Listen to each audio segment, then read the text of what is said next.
ሰላም ጋይስ ሰላም አለይኩም ወራህመቱላሂ ወበረካቱ ሰላም ጤና ይስጥልኝ እንዴት ናችሁ እንዴት ሰላም ነው ወይ እንዴት አላችሁልኝ ስራ እንዴት ነው ጤንነት ሁሉ ሰላም ከኔ ጋር ሁሉም ሰላም ነው እንግዲህ በባለፈው ክፍለ ጊዜ የቀረን ማን ነው ይዘን የመጣ ነው እንግዲህ መጨረሻ ላይ አይታችሁታል ማለት ነው ዛሬ ደግሞ እንግዲህ ጽናት ድራማ ክፍል 65 ይዘን መጥተናል ማለት ነው እንደተለመደው እንፈተፍታለን እናሽቃብጣለን ማለት ነው ያው እናንተም እንደተለመደው ላይክ እና ሰብስክራይብ አይረሳ ማለት ነው የምትወዷቸው በተለይም ደግሞ እኔንም አበረታቱኝ ማለት ነው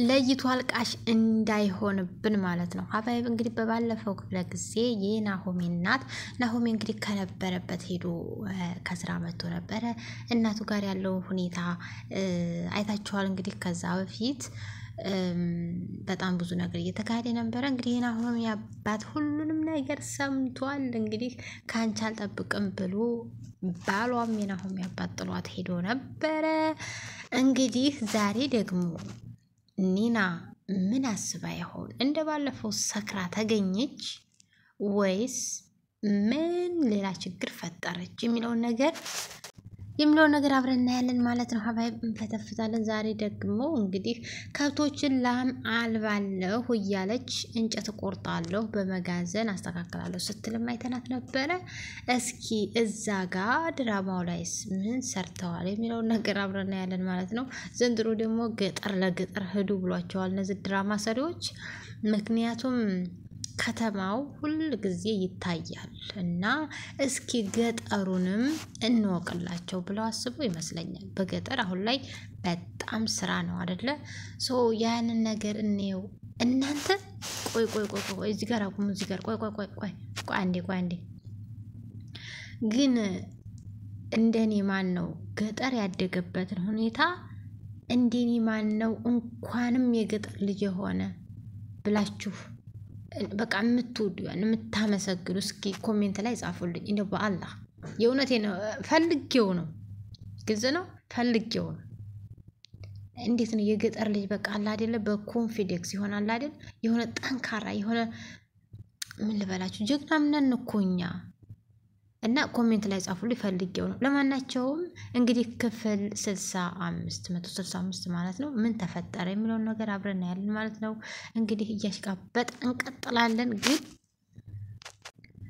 ግን ስናሽቃብጥም ሆነ ስታሽቃብጡ ማለት ነው ሀባይብ ለይቶ አልቃሽ ለይቶ አሽቃባጭ አንሁን ማለት ነው በቻልነው መጠን የትኛውንም ኢትዮጵያዊ እናበረታታለን ሀባይብ እኛ የመዲያም ቅመሞች ማናበረታታው ማህበረሰብ አለ ብለን አላስብም ለማናቸውም አብረን እንቆይ መልካም ቆይታ የዛሬው የኒና ጦስ ደግሞ እንግዲህ ጦሷን ጀምራለች እንግዲህ ከብት ጠብቂ ተብላ ብትሰደድ እሷ ደግሞ ከጎረቤት ሰውዬ ሚስት ጋር አረቂ ስትጠጣ ታገኘች ከብቶችም ጠፉ እንግዲህ ሴራው ምን መሰላችሁ እዚህ ጋር በዛብህ ኪራና ጽናትን እንዲሁም ቤተሰቦቿን ስለሚጠላ እሷ ከብቶችን ስትጠብቅ አረቂ እንጠጣ ባያትና አስክሪያት ብሎ እሷ ሚስቱ በነገራችን ላይ የበዛብህ ሚስት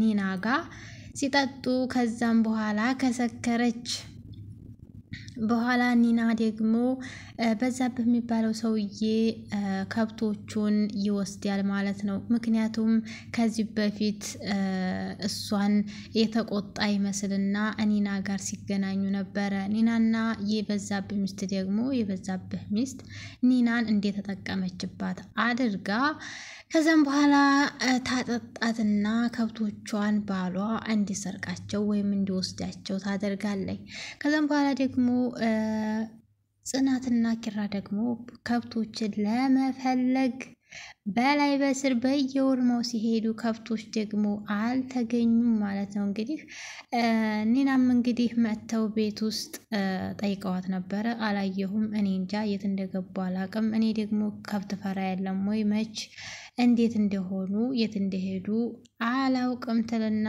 እሷንም ማንቁርቷን ይዟት ነበረ ነገር ግን እንደገና እንዳዲስ ደግሞ ፍለጋ ይሄዳሉ ማለት ነው ያቺው የፈረደባት ጽናት ኤኒዌይስ እንግዲህ ዛሬ ደግሞ ምን ላድርግ? የት ነው የማገኛቸው? እኔ ውጭ ወጥቼ እንዲዘው ምናኮ ቀልዷ እኮ አያባራም። በቃ ጦሷ ማለት ነው። እና ልጩህና ሰው እንዲሰበስብ ላድርጎይ ስትል ነበረ።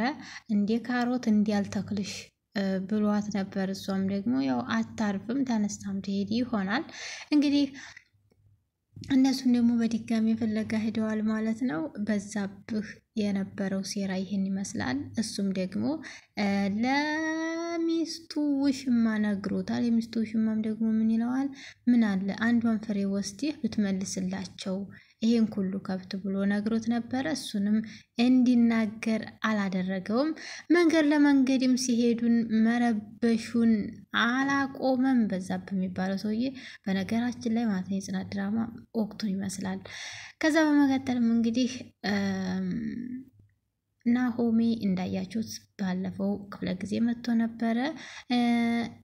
ከባለፈው ክፍለ ጊዜ ጽዮንና ማናት ሰኒ ተደባድበው ነበር። ሰኒ እንግዲህ እንደነገርኳችሁ ትቢት ያጠቃታል። ራሴን ትመስለኛለች ብያችሁ ነበረ። እንግዲህ ማንቁርቷን ይዛት ደብድባት ነበር።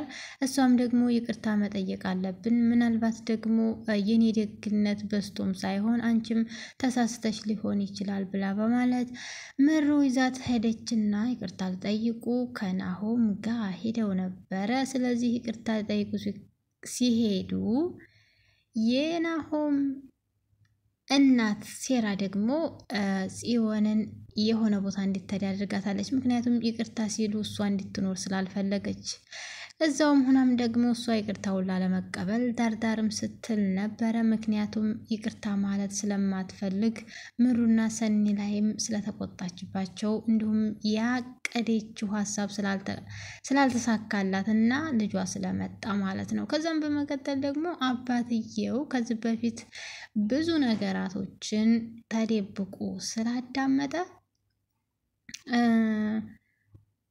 የምትናገረው ንግግር በደንብ ስለገባው ከሆነ ሰዓት በኋላ እንዴት እንደዚህ ታያለሽ? ለምንድን ነው እሷ አይመቸኝም አልመጣም ብላለች ብላ ብደውልላትም አታነሳም ትልና የሆነ ምክንያታዊ ነገር ትሰጣቸዋለች። ጽዮን እንድትመጣ ለማድረግ ቢሞከርም አልተቻለም።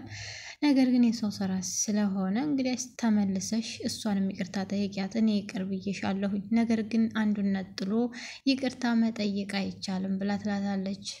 ነገር ግን ብትጠራም የምትችለው አጋጣሚ 100% ቢሆንም እሷ እንዳትችል አድርጋታለች። በቃ ምሩ ደግሞ እንግዲህ የምሩ ደግነት ጥግ ድረስ ስለሆነ በነገራችን ላይ ደግና በጎ ብልህ እንዲሁም አዛይ ሰው ለጊዜው ይጎዳል፣ ነገር ግን አሸናፊ እንደሚሆን በእውነተኛ ነገርም ግልጽ ይመስላል ብቻም ሳይሆን ነው።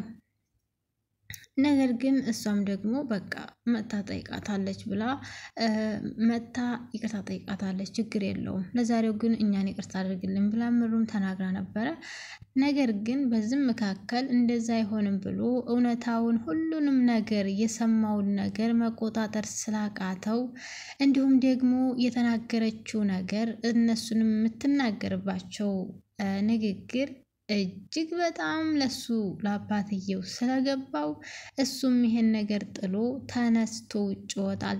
እንዴ ተከተለው እንጂ አባትህ አይደለም እንዴ በላ ምሩን ብትናገር ተከትሎ ቢሄድም ሊነግረው አልቻለም። እኔ በጣም ከመወዳት ባለቤቴ ይሄን መስማት አልፈልግም፣ ከዚህ በላይ እሷንም መናገር አልፈልግም፣ ቢሄድ ይሻለኛል እና ተነስቶ በድጋሚ ሳይነግረው ለምን እንዴት እንደዚህ ትላለህ? እንዴት እናቴን እያለ ናሆሜም እንትን ቢለው አንድ ነገር ምልህ ትዳርህን ጠብቅ፣ አደራ ምልህ ነገር ትዳርህን ጠብቅ፣ ለራስህ ምራው፣ እናቴ አባቴ እያልክ እንዳታቆረፍደው ብሎ ነግሮት እንዳትከተለኝ ብሎ ጥሎት ሄደ። እንዴ ምን ማለቱ ነው? እንዴት ማለት እያለ ናሆሜም ደግሞ ይደናበር ነበር። አዎ ትዳርህን ጠብቅ፣ እናትህ እኮ ከጀርባህ ናት ከፊትህ አይደለችም ብሎም ነግሮታል።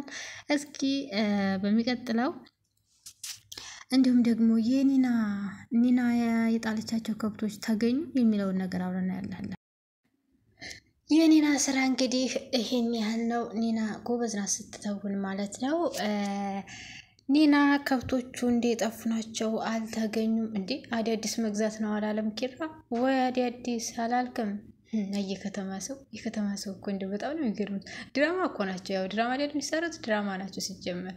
ብርቄ እንግዲህ ያው ባሏ አናቷን ብሏት ታማለች ማለት ነው። እሷም እንጠጣ እያለች ትገኛለች። ኧረ በፈጠረሽ አገግሚ ከበሽታሽ። ምንድነው መጠጣት አንቺ ጦስ ይዞብን መጣ እኮ እያለች ኒናም ትናገር ነበረ። ዛሬ ስልብ ገዝታ ማለት ነው። ይኸውልሽ ድጋሚ ማንቁርትሽን ተያዘ ይሰቅልሻል ኪራ ማለት ነው። እንግዲህ ምሩና ሰኒም ደግሞ ከይቅርታው ቤት ሲመለሱ የምሩ ባህሪ እየተቀየረባት ያለችው ሰኒ ለማናቸውም ቤት ስገቢ በሰላም ደውዪልኝና ጥላት ትሄዳለች ማለት ነው። ሰኒ እየሰለቸች ነው።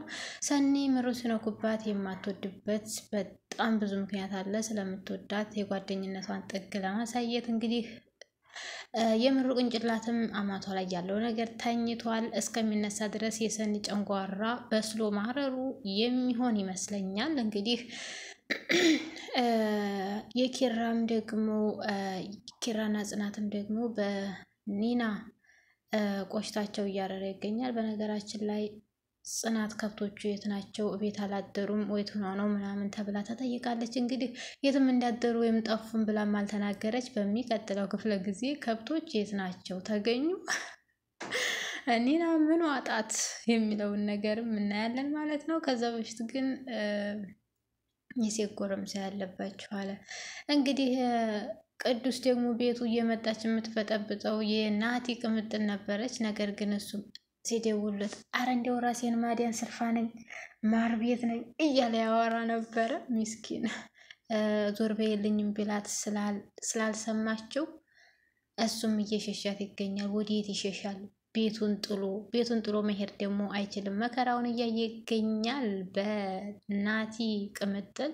እስቲ በሚቀጥለውስ መንጭቆ ጣለለት ጋሻ እያለው ወይስ እንዴት ሊሆነው ነው? ቅዱስ በዛ በጨዋነቱ በአይናፋርነቱ በወግ በማረጉ የሚሄድ የሚራመድ ሰው ያችን ሴትዮ እንዴት አረጋት? ሀዲችለቱ የሚለውን ነገር ማብረና ያለን። ለማናቸውም ሰብስክራይብ አድርጉኝ። ፒስ ሁኑ ባላችሁበት፣ አላህ ይጠብቃችሁ። እስኪ በሚቀጥለው ደግሞ እንግዲህ ምሩ ወልዲያ እንመጣለን ማለት ነው። አሁን ልንጠይቅ እያንዳንዳችሁ ምንድነው የሚባለው? ምንድነው ዶሮ ይዛችሁ ነው ምሩ ወልዲያ ልንጠይቅን ከዲያለን። ከዛ ዶሮ ይዛችሁ ነው እናንተም የዜግነት ግዴታችሁን ተወጡ። ሰብስክራይብ ላይክ እያደረጋችሁ ከዛ አብረን ፈታ እያልን ማለት ነው።